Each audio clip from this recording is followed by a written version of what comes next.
What is up, everybody? It is Will Lewis, Dub Lewis from Fantasy Sports Insight, back again for another night of WNBA DFS. Big shout out to all our winners last night. It was a great night for the FSI team. All day we were on Dewana Bonner and Alyssa Thomas. And then, the late news with Stephanie Dolson being out really opened things up for Azrae Stevens. And we got her in the cores and saw some big wins last night in chats. Special shout outs to Max and Joe with their big win on the DraftKings big tournament, $2,000 each of them. So congratulations. We are on a heater right now and look forward to keeping that going into tonight. So without further ado, let's break down tonight's slate. I will say tonight, for sure, definitely the toughest slate that we've had all season. As far as we had some of the heavy hitters last night in terms of studs, and we have a little bit of a weaker top tier tonight, as well as pricing on both sides has been quite strict tonight. I will say, I think some of the players on Sunday that popped off, especially on, Atlanta, are, quite priced up tonight. So it'll be interesting to see how we fit those players into our lineups. But without further ado, let's get into it. To start off the night, we have Phoenix and Indiana. I'll start with Phoenix because you guys know I do not want to talk about Indiana right now after that debacle on Saturday. But, the Phoenix side of the ball, still really the big three, with Skylar Diggins, Taurasi, and Brittany Griner. And, on Saturday, we thought Skylar Diggins and Griner would have great games against the Sparks. And ultimately, they were in a lot of trouble. The Sparks blew them out really from the kind of the opening get-go. And so we saw really none of those players really get to the value that we thought they would. I think tonight's a little bit different. I think we saw Indiana likes to run, and they're not very good. And so I think that should bode well for Phoenix in this up-tempo game. I think it all starts with Brittany Griner. I think against NECA, we thought she had a really good game. She really didn't. She kind of got in some early foul trouble and really just didn't get it going. Tonight's a little bit different, I think. Whether it's McCowan or Chanwa that starts on her, I really do like her chances tonight in a much more competitive game to probably hit that 35-40 fantasy point mark and kind of get back up to where we expect her to be. Taurasi, we talked about her in the preseason video. I think she really at this point is just more of a kind of a ceremonial shooter, more in the corner. She's still going to get her shots. She still can score 15, 20 points a game. But from a DFS standpoint, just not going to be able to really contribute in rebounds, assists, steals, blocks, things like that, where it's going to make her worthwhile from a fantasy perspective. Skylar Diggins also in the backcourt is kind of the player I want to focus on. Now, she's not the value that she was on that first slate, but I do believe that she should be still more in that 30, 35 fantasy point mark. And try to get her numbers up from where she was on Saturday, just because she's on ball so much for the Mercury.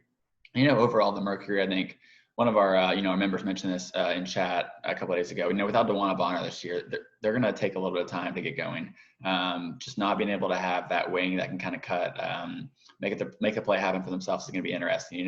Brittany Griner has to kind of get the ball from Diggins, and Diggins has to kind of create the offense for Griner. And so it's going to be interesting to see how they get that going, especially the pick and roll. So I'd like to see a little bit more of that. But I do believe that Diggins and Griner are top plays on tonight's slate. As far as the rest of the Mercury go, Shatori Walker-Kimbrough is a starter still. Her minutes are not going to be great, but if you need the salary relief, she's there. Bria Harley off the bench had a really nice game on Saturday, but with that game getting out of hand, Diggins and Taurasi kind of found the bench early, and so Harley got some more run on ball. So I don't expect she gets that same amount of run, but she is a fine play if you need it. And then, Brianna Turner is starting still at that power forward spot next to Griner, and she needed kind of some steal. I think 4 steals on Saturday to get her way to value, but she does provide some nice salary relief, especially on DraftKings if you need it, because we all know that, Brittany Griner is a 6'8" human that can't rebound. So, Brianna Turner will be relied on in the front court.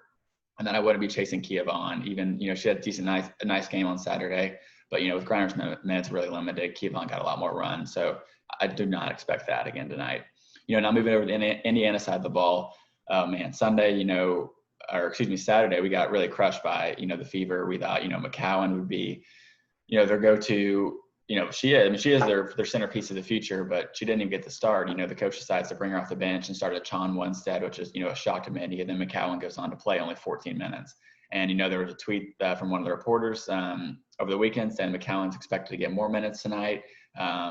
Which would make sense, when you have Brittany Griner in the front court against you, it would make sense to give her some more minutes. So, I do not know what I will be doing there. If she is starting, it might be an instance where we go back to the Tierra McCowan well, but it really it frustrated a lot of people over the weekend and kind of especially made me lose quite a bit of money with the whole McCowan news. So we'll see if I go back there. But if she's not starting, she's just not someone that I really can trust, especially now that we've seen that over the weekend. But if she is starting, someone I'll definitely consider in my lineup just because they're going to need her size against Griner.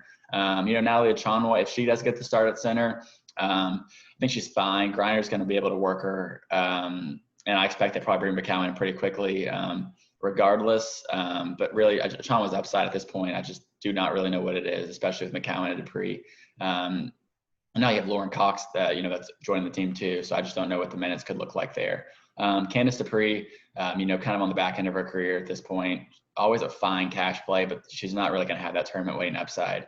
And she's not playing against Dawana Bonner, her wife in this game anymore with Bonner off the Mercury. So there's not really that revenge against, or that narrative against Phoenix necessarily. So I'll probably be passing there. As far as, the rest of the Fever go, we really saw Tiffany Mitchell and Kelsey Mitchell kind of steal the show, and they were the players, even in the blowout, even getting, blitz, they were the players that produced for the Fever. And, even though Julie Alamond was the starter at point guard, she was on ball quite a bit, but she really didn't look for her offensive shot much. It was more so Kelsey Mitchell and Tiffany Mitchell coming off screens, really kind of working the offense. And so those are kind of the two players for the Fever I kind of want to focus on, I think, just because of the usage and, opportunity. Kelsey Mitchell's a great player. She had a little bit of a down season last year, but we saw in the first game, like, her shot looked great, even though they got blown out. Like, she looked fine. And the issue with her is going to be she's very reliant on scoring. She scored 25 points. I think she had 3 assists, and, that was all that she did. So she's going to have to score probably 20 points night in and out to get to value. However, I do believe that she can do that, and especially in a game where she will have to score to keep pace with Griner and Diggins and Taurasi. So I really do like her chances here.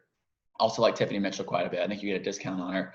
Both FanDuel and DraftKings, kind of the same type player as Kelsey, but much more of an all-around contributor. She's not going to be the straight scorer. She's going to do, more of the dirty work, the rebounding, the assisting, a couple of steals here and there. So I really do like her. Her and Kelsey Mitchell are quite comparable to me. I think I don't think, playing one or the other is going to make you miss or make cast necessarily, but I do like both of them quite a bit here in the spot. Julie Alamond, assuming she starts at point guard again, I think she's fine, but I'm really not chasing that. She was a proven player overseas, but I think that first game kind of showed that, it's still going to be Tiffany Mitchell and Kelsey Mitchell that are doing most of the production. As far as the rest of the Fever go, Victoria Vivians, we thought might start, was off the bench. Kennedy Burke, those players are really just not players that I expect to be chasing on tonight's slate. The big news is going to be McCowan. Does Tara McCowan start? And, we will have that lineup. That's the first game of the slate, so that's great news. And it'll be a big decision for, I think, a lot of people in the industry if she does get the start. Moving into the next game, New York and Dallas. Dallas allowed 100 points to Atlanta on Sunday. To Atlanta, without Courtney Williams, without Gloria Johnson, people thought that Atlanta team, I personally thought that Atlanta team would be the worst team in the league, and they go out and drop 100 on Dallas. So I think, New York's a pretty favorable team to target getting Dallas tonight. And I think it all starts with, Sabrina Ionescu, the rookie. I watched the first game. Obviously, the Liberty struggled against the Storm, but they did hang around for a while. And Sabrina's a really good player. You watch that game. She does everything, chasing after rebounds. They have the ball in her hands quite a bit. And she's making it happen. And personally, she had 4X on, both, I think FanDuel or on DraftKings. She still almost got about 4X, and she didn't hit any of her threes. She shot 4 for 17. So it's a really good bounce back spot. I think people might be down on her a little bit, but, she still kind of climbed her way near value and really just shot horribly in her debut. So I think this is a really good spot for her to bounce back against this horrible Dallas team. She should have Arike defense or Mariah Jefferson defense, and I really do like the prospects of that. So I think she's definitely a top play on both sides, just because of the safety that she provides, as a player that's going to play 33, 34 minutes, night in and out, just because they're going to try to give, the future of their franchise all the run that she can handle. So I think she provides just really a ton of safety when it comes down to it. Kia Nurse is doubtful after, getting hurt over the weekend. And, we kind of saw that open things up for Laisha Clarendon, who was in our core on Saturday. We really like Clarendon's prospects. And, watching that game, she played over 30 minutes. She was on ball a ton, more than Sabrina was when they were in the game together. And so she really had a really nice game. Now, do I expect her to score 20 again? Probably not. She got to the line a lot. And I think in that first game too, with so many rookies on that team, she just kind of wanted to make things happen for herself and kind of settle people into the game. However, I really do think she has a pretty solid cash play, just because I think she probably gets near the 30-minute mark again. Without Kia Nurse, they're going to have to keep some kind of, someone that's been out there before out there. And so keep her out there with a lot of the rookies. And so, I expect her to be a nice play. I don't expect you to really see that 30 fantasy point outing again, but I think you could see the 20, 25 fantasy point mark that she hit. So I think that she's definitely an interesting play in that regard. Really the rest of the New York guards, I'm not really chasing so much. I'm more interested in the forwards. I think Kia Stokes, I think is a pretty solid starting block.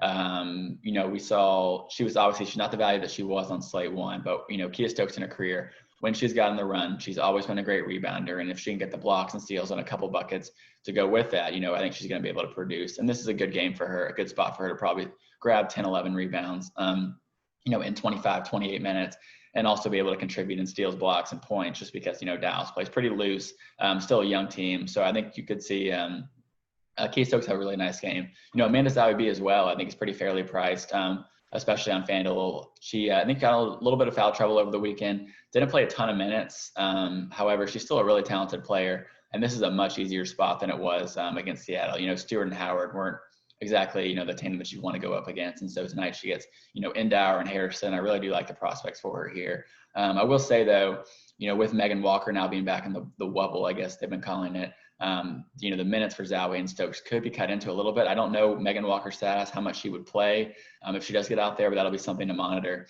Really the rest of the Liberty, still a lot of rookies, with Willoughby and Odom, and they're probably just not players that I'll be chasing. So really I'm focusing on, Zawi B, Stokes, Clarendon, and Sabrina, like we talked about. And then on the Dallas side of the ball, Dallas is, especially early on in the season, Brian Adler loves to run out just kind of go platoon subbing, kind of run everyone out there and kind of just see what sticks. And so they're really a tough team to peg in DFS. And we saw that last season, outside of Enrique, they were just, a tough team to play. And so I think we're going to see that early on this season. They're just not a team that I really want to prioritize too much. I think Enrique is always fine in tournaments. However, her minutes, she's not going to, like, people are remembering the end of last season where she was playing 38 minutes a game and taking 32, 33 shots. She's still going to get her shots, but she's not going to be able to have that kind of production at the beginning of this year, because they're a better team and they've surrounded her with more capable contributors. And I just don't think Adler wants that at this point, especially with her playing more off ball. I just think her role is a little bit less than it would have been at the end of last year. So do pay attention to that. As far as the rest of the guards go, Mariah Jefferson started next to Enrique, but she didn't really play the many minutes. Alicia Gray played a lot of minutes off the bench. Mariah Jefferson would be a fine cheap play. I think if you needed to land on her as a starter and hope that she had a good first run and got some more minutes because of that. Alicia Gray, pretty priced up now after a big game on Sunday. And, she only played 19 minutes in that game. So that's kind of concerning. So she's more reserved for tournaments, along with Enrique, I believe. And Enrique is still the safer play of the two. As far as the front court goes, Isabel Harrison had a great game. She really did against Atlanta. She had a really poor first half. And the second half, she came alive. I think she dropped 20, 25 fantasy points just in that second half alone. So, she's a play, against a pretty poor Stokes and Zawi are fine, but I think Harrison will be able to get hers, especially in the offensive end, if she wants to. So I think she's in a pretty good spot here against New York. Her price isn't great, but I still, prefer her, especially to Endower, who started but barely played in that game, as, Agler's just going to do things like that. So it's really tough to peg what the Dallas minutes looks like. Satu Sabali, the rookie, had a really nice outing on Sunday. Look great, pretty fairly priced across the industry.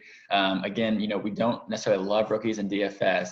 However, I will say that I think this is a good spot for her, and I think the price is pretty fair. We saw Kayla Thornton, who, played a big 30, 35 minutes a game last season, only played 16 off the bench in the opener. And so, again, not really chasing that, or really anyone else on this Wings team. But I will say overall, this Liberty Wings game is really interesting to me, just with two young teams that a little experience, not very talented, but they should be able to run. They should, much like that, the game over the weekend with the Dream.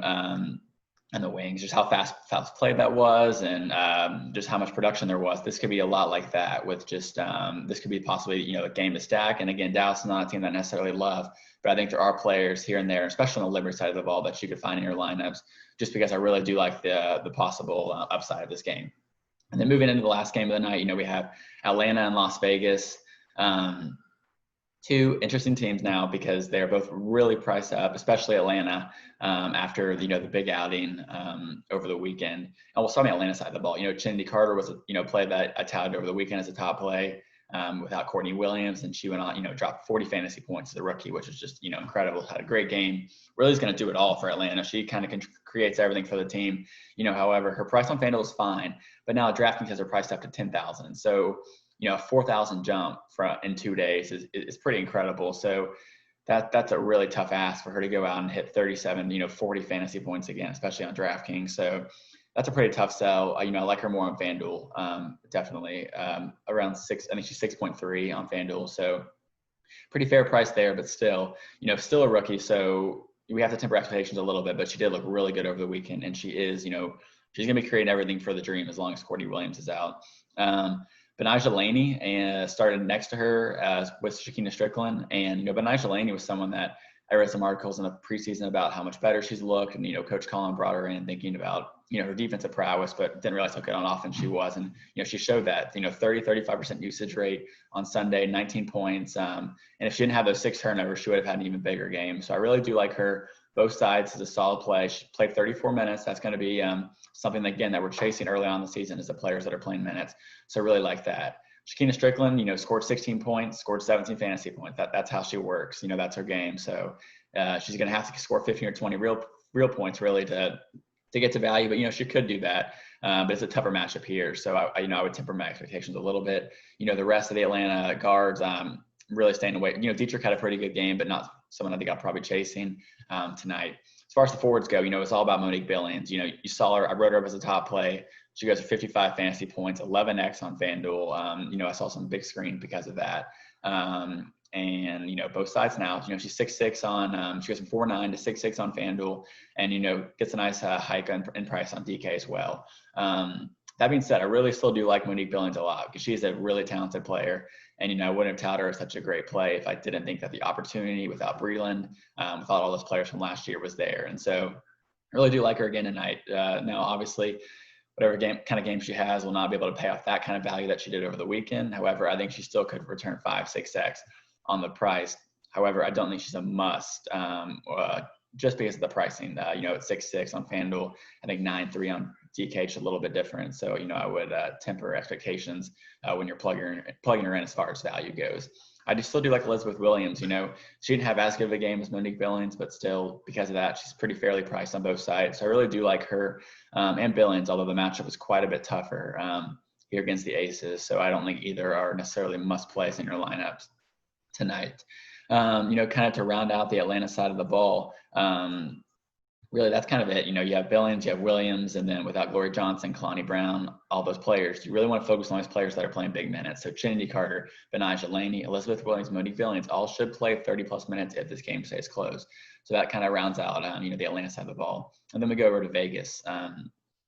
We'll start on the front court with Vegas. Derek Hamby's fairly priced on FanDuel. I really like that price. Her and Wilson are both really top. They're both top plays. They are in line for, good spots here against an undersized Atlanta front court. I really do like Wilson. However, she is the most expensive player on both sides. And so we will see what that looks like. You could make a case for playing Hamby over her and fading Wilson, or playing Wilson, but it might be kind of hard pressed to play both of them just as far as roster construction goes. But I think there's plenty of merit in doing that because this is a really good spot for Wilson. Going up against Williams and Billings, I really do like the spot. Derek Hamby off the bench, she's still going to come in and play 30 minutes a game. And so, again, she's in a really good spot to produce as well. So both Wilson and Hamby, both really top plays for me on the slate. Carolyn Swords, still starts, probably plays about 15 minutes a game. However, if you need salary relief, especially on FanDuel, she could be the plug to doing that. I think she could open up some builds. For sure. Angel McCoughtry, 5.0 on DK on that first slate. Obviously that was the 80% cash play that everyone was on. And, she goes off for 35, 40 fantasy points. I think she shot like 11 for 17, had a really good game. I'm not sure if we see that again. However, you mix in the revenge narrative, this is her former team against Atlanta. She definitely a solid play. We saw with Hamby out of the lineup, at least to start, it's all Wilson, McCautry. And so, the times where she can capitalize on that, I think she definitely will be able to. And so I think this is a really good spot for her. It's just the price on both sides is up there. And so you're not necessarily getting the value that you were at one point. But still, a very good play. I think McCautry, Hamby, and Wilson are the top plays for the Aces. And because they were so good, you saw the backcourt really take a hit. Caleb McBride's for 5 fantasy points, a player that has usually been that 25, 30 fantasy point mark throughout her career. Apparently has been dealing with some injuries in the preseason. And so a lot of people chased her in the first slate and, over the weekend, and we're kind of burned for that. So I'll probably stay away from her until we get any kind of, if she's feeling better with the injury, some of that kind of confirmation. And then you also saw, players like Daniel Robinson, Jackie Young, Lindsey Allen, all those players kind of took hits to their fantasy performances just because how good, Wilson, Hamby, and McCautry were.